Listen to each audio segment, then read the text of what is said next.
मैं हूँ वसंत ऋतु। मेरी ठंडी हवाएं पेड़ों पर नए पत्ते लाती हैं और फूलों से प्रकृति को सजा देती हैं। मैं हूँ ग्रीष्म ऋतु।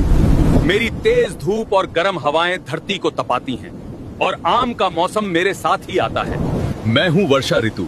मेरे बादल बरसते हैं तो धरती हरियाली से भर जाती है और ठंडी बारिश प्रकृति को नया जीवन देती है।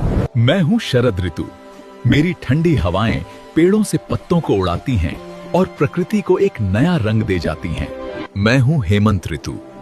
मेरी ठंडी हवाएं सुबह की धुंध लाती हैं और सर्दी का एहसास करा जाती हैं। मैं हूँ शिशिर ऋतु। मेरी ठंडी हवाएं धरती को सर्दी से ढक देती हैं और हर तरफ ठंड का एहसास करा देती हैं।